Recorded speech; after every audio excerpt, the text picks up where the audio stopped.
Hey, how do you know? I think his name's Angel. Angel, yeah, he's my homie. He's legit my childhood friend. And he's been telling me how you talking to him right now. Yeah, he just he's just been showing me like hella love recently, and so like we were just going back and forth like the one night of the 101.1 shit. Yeah. He like liked my tweet or whatever, so I DM'd him. I was like, "Yo, bro, like, are you seriously down to like call for me?" And he was like, "Down to call." We ended up calling early, and I was like, "Yo, can you call again?" He called again, like all that shit. He's dope. Yeah, and because like I do talk to you about it, like talk about you to him. I'm like, dude, you should have been to the fucking show, dude. You fuck, dude. Like, it was because Should we get into that? All right, fuck it. Let's get into that shit. All right. Do you want to do your? Did you do your update thing? Yeah, I did for Snapchat. For Snapchat, yeah. Dude, that show, fam. Bro. First off, you speak about it because I've spoke about it to other people, but like I wish that everyone who's at like, yo, how did the show go Saturday? I wish I could just bring in like 5 people from the show and be like, y'all go ahead. You know what I'm saying? So you first off, what happened July 20th at Pride Pete's Mercury? What happened? Okay, so first before I talk about how the day started, the night before I went out, just like I drove around late at night. I got home until like 5 in the morning. That's why I was tired. And I remember that. Yeah, and then like I also went to the gym like around 12 with a friend. I was like, damn, I'm still fucking tired. So yeah, like I was drained of energy. And I was still like, I gotta go see my boy Pete. Like he's my boy. Yeah. And either way, his shows are always good. Like your shows are always good. Like I never have a bad time at your shows. Oh yeah, I appreciate that. No problem, dog. But yeah, like I always have a good time at your shows. I'm like, yo, like it's good. It's gonna cheer me up. Like I know it's gonna cheer me up. And you know, that's when I saw you at the entrance. Yeah, you're looking good. I'm like, no, I'm good, bro. I'm just tired. You know. Yeah, I knew that. Like I'm very good at like sensing like when something's like slightly off. You know what I'm saying? So it was just you were tired, and it was mostly the bags under your eyes. Really, that had bags under my eyes? Yeah. You like actually did. So I was like, damn. You good, bro? Yeah, no, but no, like I was like actually just like, damn, I'm gonna power through this. I drank some water too. I was like, I'll get some energy in me. I know that for sure. But like, what was it? So yeah, like the shows, the openers, the crowd was like, you know, it was chill, but it was still hypey, like because there were people barely coming in. Yeah. So like, you know, I still like jumped around here and there, like nod my head to the performers.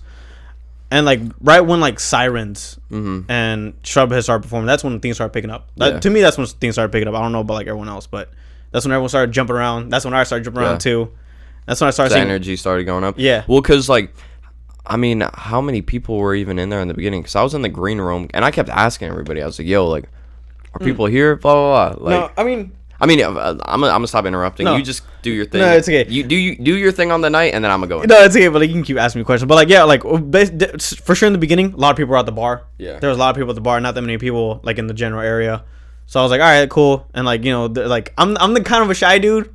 It takes me a while to get it like active in a very social situation. Like I have that trouble. So like I did hang out with friends for a bit. Like, oh yeah, this song this is dope. Yeah. Yeah. Then again, like when Shubberhead and Siren started performing, that's when I started like chilling with other people. And like I just started getting like, yo, what's up, dude? City Boys. Like this one dude was like, City Boys. I'm like, yeah, City Boys. And we're just like jump around and shit. And who was it that would perform before you? Cafe Pico. Yeah, Cafe Pico. A lot of people liked him, bro. He was fun as fuck. Dude, I had him go right before me for a reason. Like, dude, he was the easiest to work with on this process. First off, because ever since that 51 West show, ever since day one, he showed me hella love. But ever since that 51 West show, he's been like, you my brother, like blah blah blah, whatever you need, I got you.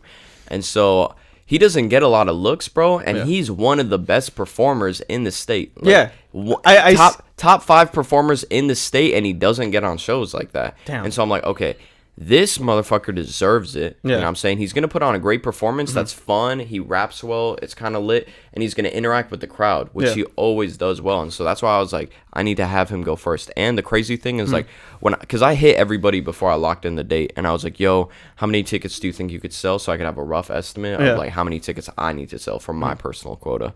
And everyone told me their number, blah, blah, blah. Pico was like 30 tickets. But if you... I forgot how he worded it, yo, but he was like 30 tickets, but I think I could go hard and do 50. And dude, I love that type of shit. Yeah. Like, honestly, because like you see how I get down when it comes to ticket sales. Like my work ethic when it comes to like accomplishing a goal, as in like selling out a venue, is like unmatched. Like so when another artist that I respect highly as an artist, as a performer, as a human being, is also coming at me correct when it comes to business, I'm like, dude, this guy like if I go on tour, I'm bringing him type shit. Like I'm bringing the whole fucking state if I go on tour. Yeah. And so I put him before me for a reason. But continue on. Pico. Shout out Cafe Pico. Yeah, Cafe Pico. Also, my friend just said shout out to people for recognizing me. Hey. But yeah, like, so definitely Cafe Pico, and then when like, y'all ready to go to fucking Mercury? Yeah. Y'all ready for that shit? I'm like, bro, I'm like, I know fucking Pete gonna run up in this motherfucker and just be like, what'd he do? You know, like, I was like, he's gonna do that. And of course, you fucking did that. Exactly. Ron stage. Like, how the fuck y'all doing Pop Rock? Yeah, fucking Pop Rock. And it was like, yeah, fucking Pete. And it was like, that was cool. And I'm like, damn, like, when I see a friend going, like, getting some kind of, like, love that way, I'm like, good for him. Like, good for him. I'm happy that he's doing this shit. And, like, it makes me happy to see you successful as fuck like that. And then what'd you think about the performance, bro? Of course I fucking loved it, dude. Of course I loved it. You had me jumping. I had low energy, too. And, like, I was jumping, fucking singing the words to your songs and shit. Oh, yeah. I was sweating, too. I ain't gonna lie. I was sweating. Dude, I was sweating. Like, motherfucker. Especially when, like, dude. I like when Take Your Time, because that's like your most fucking like played song. Mm-hmm. But when you did the acapella, that was good as fuck. Yeah, I feel like you should do stuff like that more often. Yeah, acapella stuff. Yeah, where like we kind of just changed it up, like no drums, and we just did the guitar. Yeah, at the very end. Because my whole thing was like, as soon as I hopped off stage, my roommate Crust, my producer, he was like, bro, he's like, as soon as you get off stage, you have to go to the merch booth. He's like, because like you just got to do it. Yeah, like, people will come up, they'll buy merch, blah blah blah. And so I ran off stage after after All Good. I ran off stage and I like jumped behind the merch booth. And I remember it was like kind of a weird exit. And I was like, wait, Loki, I want to hop back on stage. And so I ran back up. I did the Eye of the Storm acapella. Like I run with gang, did like the 602, 4-way dough. I did that shit. And then I was like, you know what? I hike you want to do one last song. And I was like, what song do you guys want to hear again? And like, I remember just someone saying, Take Your Time. And then it was just my idea, like on the spot. Like that was not premeditated at all, where I was just like, yo, let's do it without drums. Like let's just go. Let's just see what happens. You know what I'm saying? And it turned out beautiful, bro. Like, to be honest, I think from my perspective, I think that was the best performance I've ever put on in my fucking life, dude. Yeah, I was about to say that. I was like, you were at what? You were at Rebel Lounge. Yeah, I was at Rebel Lounge, Crescent Ballroom. What was it? And 51 West. Yeah, 51 West. You're at Crescent, right? Yep, and the festival. Remember? Yeah, dude. So you've seen me perform at all my big shows. Yeah, like I think that was the best performance ever. I was about to ask you, like, what would, compared to Pub Rock to all your previous shows? Of course, like it's the best, but like comparing them, what do you think?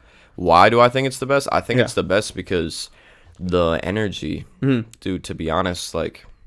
First off, like I've always known that I'm like a good performer and like I could like control the crowd and interact with the crowd, but it's like the energy that was in that room was like so beautiful, bro. Like it was so raw and it was so genuine. And the thing about that is like not even to like fucking blow up my head or anything, but it just makes me like so proud of myself that that's the type of people that I could gather in one room. Because I was like 51 West was a solo show for like Pride P being solo of like X 20 pounds, but like there were still other artists on that lineup. This Pub Rock show, I sold like fucking all the tickets pretty much. Like shout out the openers, but like I sold damn near all the tickets. Yeah. So to feel the energy off of shit that I did myself solo as Pride P, not a part of 20 pounds, like that I think was the best thing, and that's what made my performance that much better. That's why I crowd surfed, bro. Yeah, dude, that was your first time doing it, right? That was my first time crowd surfing, my first time autographing merch, fucking first time using live instrumentation for a set. First time people were rapping lyrics and I didn't have to tell them to. Dude, when they were doing it for Pearl, for my intro song, when it was like I was riding with Pearl in the twilight, and they would just say chilling and shit. Yeah. Dude, I literally kept I don't know if you noticed, I kept looking back at Shrubhead and Kateson, the DJ, and I was like, bro, is this real? I really, because those songs have only been out for 6 days at that moment.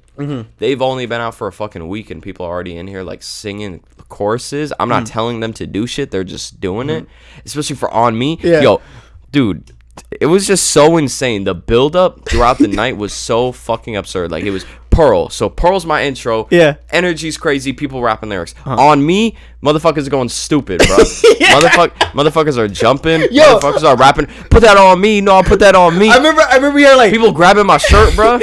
People grabbing my shirt. Then we go to Young. Motherfuckers are moshing, bro. Yeah, I mean, you're like, hey, yo, y'all over there, chill the fuck out. No, yeah, that was for Jansport. Yeah, that was for Jansport. But like, still, you guys were like, hey, yo, chill the fuck out, guys. Yeah. Young motherfuckers are moshing. And then I knew what was gonna happen. I structured the album so when it goes on Eyes Wide Shut, it's like a complete, like it goes On Me, Young, Eyes Wide Shut. Like it goes into a whole different hemisphere, or whatever. And so, yeah. So thank you, bro. Eyes Wide Shut starts, and I knew it was gonna slow down, and I didn't know what to expect. Cause like me and my roommate joked about it, and I told him, I was like, yo, if the energy is crazy enough on Me or Young, I'm gonna crowd surf. Yeah. And then I completely forgot about it because I was like fucking 2 weeks prior that I told him the idea. And so when the night happened and I'm in the middle of Eyes Wide Shut, which is like the slowest song of the night, and everyone's like, people in the front are like, jump in the crowd, jump in the crowd, jump in the crowd. I literally was just like, dude, it's the universe calling me, bro. I put out that thought and I didn't even think about it the day of, and they told me to do it. And so I threw the fucking mic down, bro. And I hopped in that bitch, you know what I'm saying? And I actually surfed. It wasn't like I jumped in and they pushed me back. Like I jumped in, and then I moved, and then I came back. And then Take Your Time with the live guitarist. Another step up as far as just like the fucking the shit. And then for Reminisce and New Day, it was super dope because they were filling in lyrics throughout the verses. Like when I said like the all good bar, when it was like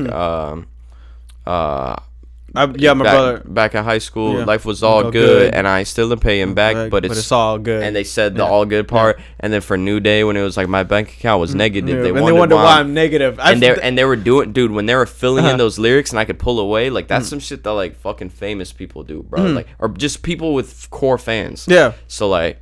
Yeah, and then we did Jansport, which Jansport's always fun, bro. Yeah. That was the one where I was like, hey, chill. I was like, have fun, but chill. And it's dope that I'm getting that aware during my sets where like I could go a different direction and not do the lyrics and then know when to punch back in. Like I did that last night at the show. I was performing New Day because it was like this low-key show, but it was still super lit. People were fucking with me super tough. And during New Day, I had everyone pull out their phone lights. And this girl in the front row is just going like this. And literally like mid-bar, I like walk up to her and I tap her phone screen. I'm like, hey, your light's not on. Yeah. And I just get back into the bars. Like I figured out how to become so self-aware because I feel like I just know the lyrics that well that I could like be super like funny and casual mid-song and get back into it. You know what I'm saying? I don't just have to sit there and like rap the whole time. All right, bet. See how many views we got.